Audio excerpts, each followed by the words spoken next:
Welcome to The Courage Effect. It is Suzanne. It is spring 2025, and I am going back into the archive again. And this is a show with somebody who is a dear friend and has also been a business partner for me, somebody that I hired when I was starting my company, who made a significant difference in not only my business, but in me as an entrepreneur and as a human. This is a show with Lenora Edwards. Lenora Edwards is a CEO advisor for business growth, and her conversation today is really about courage and trusting ourselves on the entrepreneurial journey or even beyond. This isn't just a conversation for those of us that are entrepreneurs. We talk quite a bit about the journey of starting a business. How do we learn from mistakes and the balance of what she calls logic and creativity in business? The conversation really emphasizes partnership, feedback, and the idea of pushing beyond our comfort zones.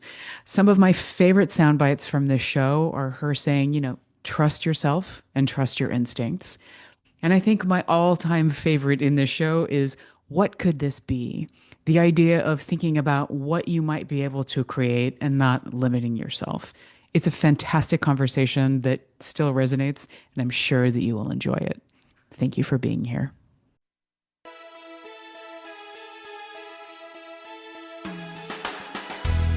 Welcome to The Courage Effect. I'm Suzanne Weller, and this is a show about growth and unleashing what's possible. You will hear inspiring stories about what courage looks like, how we navigate what's getting in our way, and the opportunities that surface when we choose courage over comfort. Let's get started. Welcome, everybody. Thank you for being here. It's Suzanne, and I am thrilled to be in another conversation with you about courage. So today's guest is, she's a dear friend of mine, and she has been instrumental in me building my business, because when I took my business from a side hustle in 2020 and went to full-time, it was really important for Weller Collaboration to be successful and for me to be spending my time in the most effective way and paying attention to what I needed to be spending it on. And really, truly, I didn't know what I didn't know. So when you start a business, there's definitely quite a bit of lack of knowledge, and you have to be comfortable with that. And I decided that I needed to partner somebody that was really going to help me to spend my time the most wisely, really help me get my value proposition together, and help me to trust myself. That really was a big mantra for me, was trust myself. And that partner was Lenora Edwards. Lenora Edwards is a business development consultant for CEOs. Her clients hire her to help them design, develop, and build their businesses on their own terms. Her value add is acceleration of the revenue generating process. She's known for helping those of us with especially unique value propositions, and many regard her as their ad hoc business partner who never tries to take equity. Her expertise spans professional services, retail, and manufacturing in both domestic and international markets. And since launching her practice, her community of satisfied clients keeps growing, including me, nearly all by referral. It's her dream job, and it shows. Lenora, I'm so happy to have you here. Welcome to The Courage Effect. Thank you. I'm pleased to be here. Nice to see you. Oh, thank you for being here. So as I said in the intro, my mantra really was trust myself. And you were a big part of helping me do that. When we partnered, it really was in support of that. And that does take a lot of courage. And I know that's one of the things that we've talked about a lot over the past few years is courage in trust. And I'd love for us to kick off with that as a topic. So as I say that, courage and trust, what surfaces for you?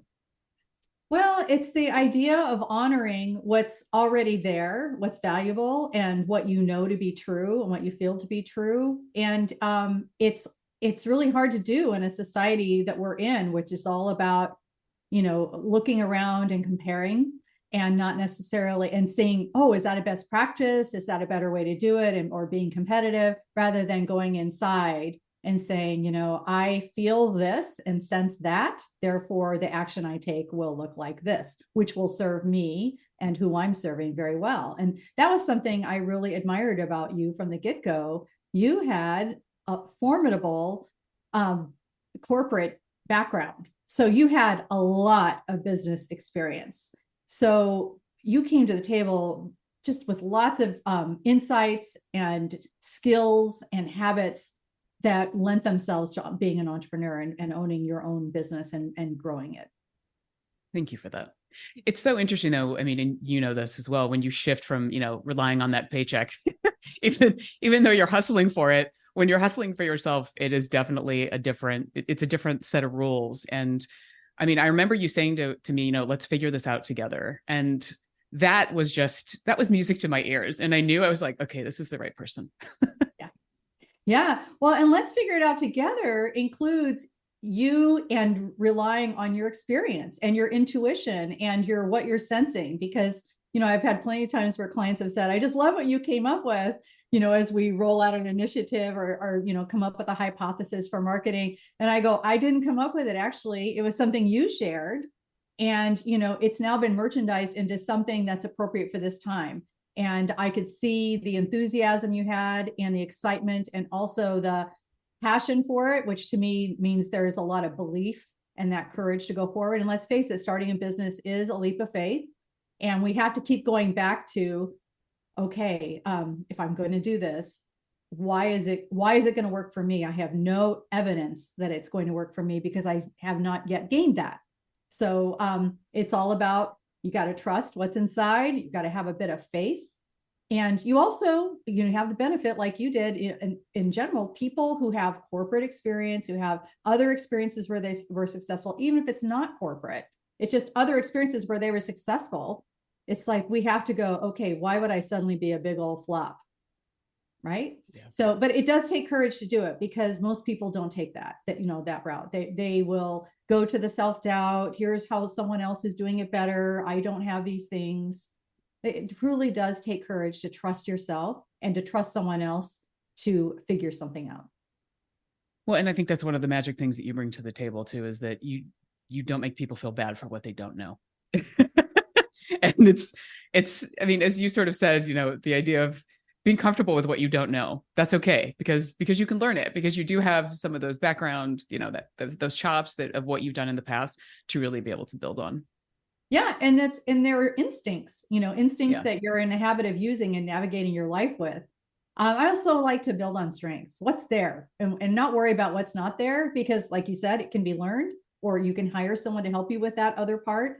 Lots of ways to work around it and still have a great time with what you do know, rather than focusing on what you don't know.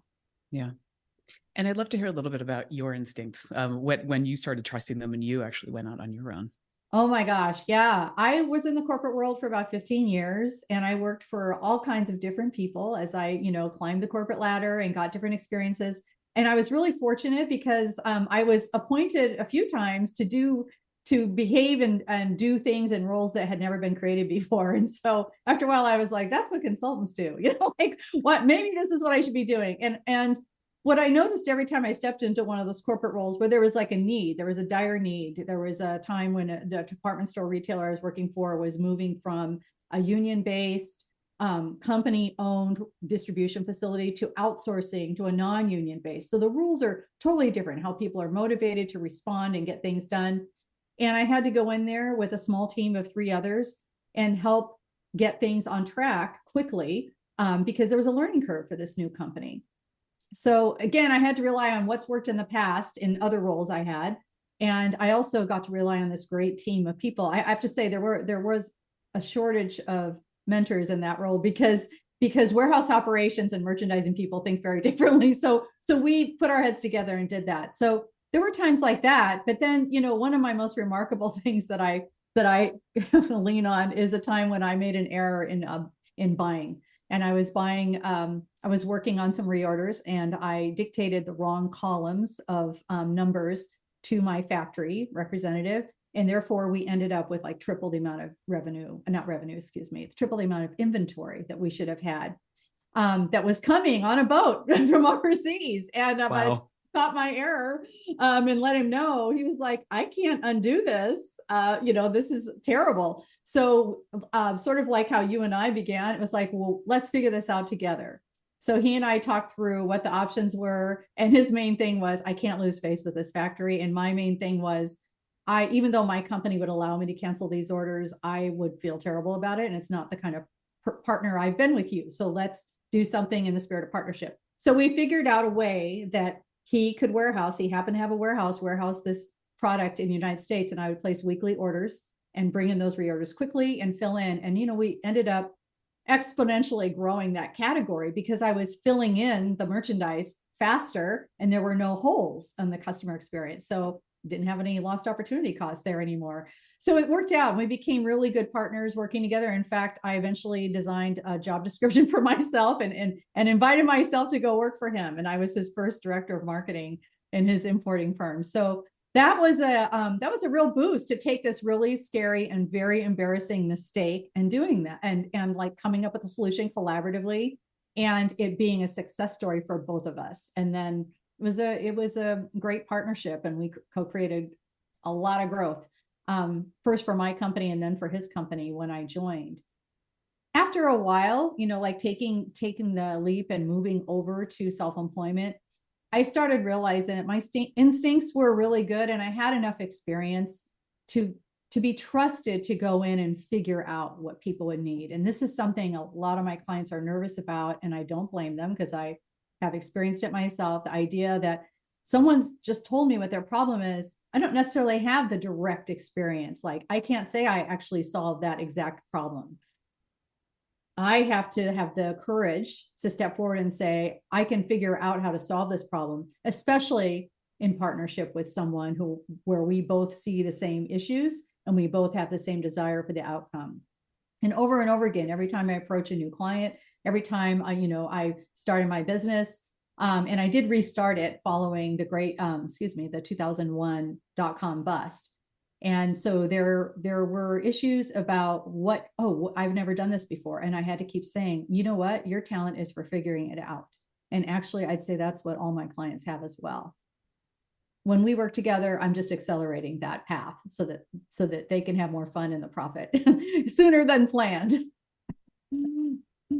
Well, such a great story. I mean, that really speaks to courage and ownership, taking responsibility for a mistake. And I mean, that really is turning lemons into lemonade. Yeah. Taking that moment of like, oh no, what have I done, into, okay, what does this give me the potential opportunity to do? Right.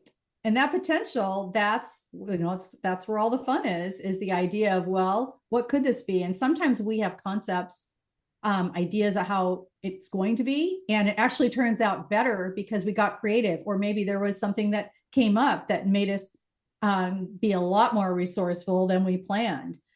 And that's okay. In Entrepreneurial, that happens quite a bit. And I'm not usually thrown when there's a curveball, that comes our way or something that looks like a disaster. It's usually an opportunity. And I can also speak to that from personal experience with you, is that, I mean, it is that sort of calming effect, right? It's just a matter of like, okay, having that fear at first, like what is potentially going to happen here, but then being able to like learn to talk myself down, yeah. if that makes sense. But I love that phrase, what could this be? Mm-hmm. Mm-hmm. And I think that really is the core of so much of what you do, and allowing people to see their own path and to give them the courage to be able to find it. Yes. And I'm thinking about a client of mine who I one time was out running. We went up to a business lunch, and then afterwards we had an errand that he needed to run. I said, oh, I'll go with you. It's on the way to the parking lot. And there was a problem to be solved at this retailer. And it was a young person, who obviously was new in his role and very nervous about following the rules. And I just remember my client leaning across the counter and saying, we're two smart people. We can figure out what to do here. And watching the person's confidence and their courage come up, like, okay, let's play. And they did solve the problem. And I just chuckled, and I thought, and that's why he's successful in his business too. And in his life as well. We're two smart people. We can figure this out. And that's fun. I mean, you're also talking about like the creativity and the fun and the joy of actually partnering together. So yes, so good. So good. Well, we need to take a quick break. So let's do that for some ads, and we will be right back. This is Suzanne. Please stay tuned.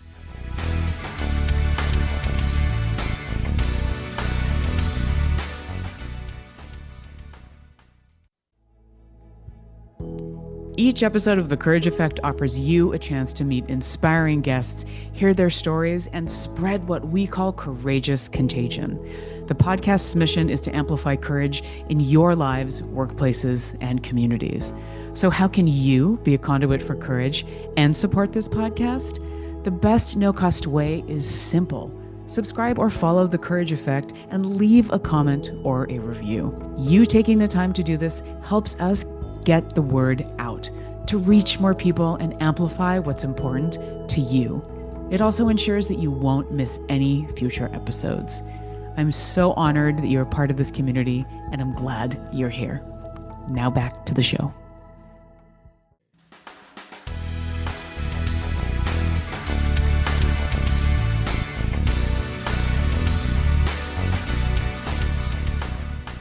Welcome back to The Courage Effect. This is Suzanne. I'm in conversation with Lenora Edwards.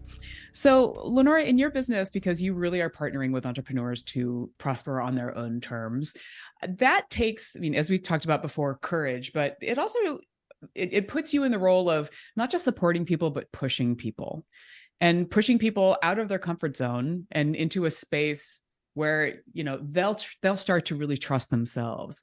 Talk a little bit about that, because I know that plays a pretty big role in what you do. Yeah, it really does. And, some people usually thank me later for pushing them so hard, but at the time it's difficult because they aren't feeling particularly confident in it. And sometimes what I am proposing may not be completely logical, right? I love this advertising saying that I remember from many years ago: without the logic, nobody will believe you. And without the magic, nobody will care. And sometimes my clients come to me with a value proposition that is not properly balanced between the magic and logic. And usually it's too heavy on the logic side. And I'm like, that's so logical. I'm not sure what would make somebody lean in and want to buy from you. It's like, it has no feeling to it. And so let's look at the magic of how you deliver that and start talking about that. And there's a lot of hesitation in this area. People go, well, doesn't everybody do that? Isn't that what everyone does? No. And so that's why I insist on interviewing my clients' clients, so I can learn more about not just the impact of the work and the deliverables, but also how the client felt, what the user experience was like. It's just like, I'm like, you have got to learn to talk about that when you're marketing yourself, because you want clients who resonate with you. So, always later, I get really great support, when people come back and say, I see it now, but they usually need proof. So impressing someone, I've even had to do it in kind of a weird way. This is like the oddest example. The idea that there were two occasions in all these clients in 2 decades, there were 2 occasions where we created the business and it launched and it was cash flowing. And my clients, these two, unrelated to one another, really hated it. They didn't like the business. They didn't like how they had to perform in the business. They weren't necessarily feeling aligned with their clients. And in those 2 cases, I said, well, we're just going to have to start over. And I'm not going to charge you again. We're not redoing a contract. You're supposed to have a business that you want to thrive in. And so we got the money part right, but we didn't get the alignment with how you want to prosper. Talking those 2 people into it was hard because they were super attached to their ideas. And I had to keep pointing to, but look at how you feel, and that's what, if you think of courage residing in some engine and of who we are, if it's getting crowded out with unpleasantness and, drained feelings, etc., it's really hard for courage to grow and become like the part of you that really makes a performance, a pleasing performance, possible. So I was successful in helping them say, I can't endorse this. I'm watching how you're coming to our meetings, how you speak about these businesses. It has to stop. We have to go back to like our initial conversations and what you said you wanted, and choose something else that still comes from your great experience where you can deliver value, but has you performing and creating and using your gifts and talents in a way that makes you feel good with people you want to help. Those were the hardest ones, so the first one I mentioned is like everyone goes through that makes sense, but those were like the show-stopping ones. And part of having courage is also the idea that you don't have to be right or be attached to old ideas. And that's hard for us because in the corporate world, It's all about track record. It's all about, you said in your performance, objectives, you were going to do something. Now you did it. Well, what if halfway through the year you learned that performance wasn't actually going to serve the company? Some of us, were burned at the stake for pointing that out and changing it, and also rewarded later. But it was just, it's very hard in that more rigid structured world to color outside the lines, to say, I think I see another path here. And that's what I really love watching my clients adopt, is that idea that you don't have to be looking straight ahead. You can use your peripheral vision. You can look around, you can ask others, you can ask yourself. That's what I want clients to do most. Ask yourself. So when you ask yourself, what comes up here? Because you got a lot of good intel, and I want to hear that before anything else. So kudos to you for actually having the fortitude. I mean, that's courage, but also, I mean, there's also a lot of additional work that goes into that with you, right? I mean, you're investing even further with that. And it sounds like both of them were a little bit hesitant at first, but both of them came around to the recommendations of changing. Yeah. And they still have those businesses. And That's I'd say great. it's 10 plus years for both of them. So, so it stuck. Because that's the other thing, is I said I wanted to stick, and, you can change things along the way, no worries. But fundamentally, this is the wrong business for you. And someone along the line told you that. And, now that I'm thinking about this happens in initial prospect meetings many times, where someone's telling me what they're going to do. And I can tell they're well-versed in it, and they've been discussing it with others. And maybe they've looked at their resume and said, yes, I should be doing that. But at the very end of the meeting, in the last 5 minutes, they go, let me tell you something crazy. And I think, okay, this is it. This is the real part of the business, and it won't be so completely different, but it'll be a unique way they want to deliver on it, or a unique set of people, or a channel they want to serve. And so when they say that, I go, yeah, that's what we're going to do. I want to help you with that, because now you're not a commodity. Now you've got a truly unique value proposition, and you don't need every client on the planet to come to you. You need your clients to come to you. So let's make sure we're really good about talking about that for your website, and of course to your referral partners, and that you are going to get your dream. But it's really funny how people usually use the word crazy. And when I was working in an office, there was a whiteboard. I'd be like, oh, whoa, you go grab a pen, start sketching it out. It was phenomenal. It was a fantastic experience. Now, how do you feel about that? Well, fired up. I'm like, okay, that's what we're going to do. And it's my job to make sure it makes money. I mean, that's definitely, my clients are the breadwinners, the rainmakers in their family, and it has to cash flow. So I'm not doing it just for fun. I'm doing it for their living, for how they're going to prosper. Yeah, it's so powerful. And I mean, so much of it reminds me of the work I do in coaching, right? The idea of like, what is the blue sky? What, like giving them that pen to be able to draw out, like, if you could just like incarnate something that is kind of harebrained, or, really what you would dream of, there is something to be said about that. And I love the idea of, sort of then doing a work back of, okay, if that's what it is, how then do we make it profitable, that you're really harnessing that possibility with them? Well, and that you're touching on something that I'm really excited about. And that is not getting hung up about what is, while you figure out the how. And many times that could be exactly what gets in the way, is figuring out how. It's like, let's figure out what, and especially make sure there's a good why behind it, because I think that's very motivating. And then the how, we're smart people. We can figure it out. We can do that. But I think that a lot of, I kind of wonder if it comes from traditional school learning, where it's a kind of a linear thing. And so the how leads up to the what. In math, show your work, how you got to this. Well, sometimes there are gaps. And then that's where you work with other people to figure out where the gaps are. But that's where the courage comes in, to say, okay, we're smart people. I'm a smart person. I've got a lot of experience. I'm so fixated on this what. I'm certain I can come up with the how. And for me, I sometimes can't help myself when I have to, course correct with a client a little bit. And I'll say, I'm so fixated on this vision that you created for me when we met, I can't let go of it. So the how, like, let's just continue to figure that out. There's going to be a breakthrough. By the way, usually preceded by a breakdown. So I'm excited to get those done. Like, oh, good, that happened. Okay, we can now do the breakthrough and move forward. Yeah, and that can be part of the process, right? Because that's where you need to deconstruct what you've essentially constructed to this point. Right. And it is not easy to do because of attachment. I mean, I think that courage comes from lack of attachment. It's just like, that's a bunch of information over here. And we really do have to like put it in a little box, a compartment, leave it over here and say, if this keeps showing up for me, what is it? It's generally not a crazy idea. I don't think I've heard in all this time with all these clients a crazy idea that wasn't business worthy. There's this glimmer, this thing, this opportunity.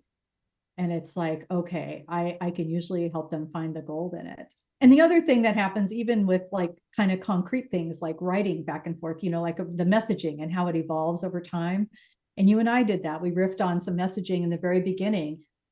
And so it's fun for me to say, well, these aren't the right words, but how about the feeling is da, da, da, da, da, and then I'll have some clumsy thing I share. And then my client comes back. It just came back to me this morning in an email from a client. We worked on a short script for a referral partner email. And she said, it's just missing a couple of things that indicate the personal connection and the fun. And so she changed 3 lines. And it became a magnificent email that truly represented her and the opportunity that she was presenting in this email. And I love that kind of words and music way that I get to work with my clients. Yeah, it's fun. And they get the results that they need because they have the ultimate say in what goes out. And they usually can. And that's another thing that fortifies the courage is the confidence that comes from, oh my gosh, I did ultimately come up with that. I just added what I saw so that they could look again and then come up with a different take. Yeah. And what I'm also hearing too is also having the courage to ask for feedback, right? I mean, like them basically putting it out there and being ready to have that, maybe picked apart a little bit and getting comfortable with not being attached to what they think it needs to look like right now. Yeah. On the picking apart, when someone shows me something they have been doing, I'm usually, I'll just say, you know what, there's the one thing that's holding you back here is the blah, blah. I won't go through with a red pen. It's like, it's the one thing. So how do we get that back in there? Usually they're taking the personality out of it. So like a little too dry, too much logic, not enough magic. Yeah. Yeah. Well, and I love the whole logic magic equation. And unfortunately, we need to wrap up. This is such a wonderful conversation. Thank you for being here. I want to give a couple of highlights of what I'm taking away. Courage comes from lack of attachment, which I think is so important for us to really have the opportunity to ask, what could this be? And trusting your intuition and really leveraging the power of partnership. So Lenora, thank you for being my guest. Thank you for being a partner. We will make sure that all of your information is on the website. And I hope that all of you enjoyed this conversation today. Thank you. Stay courageous.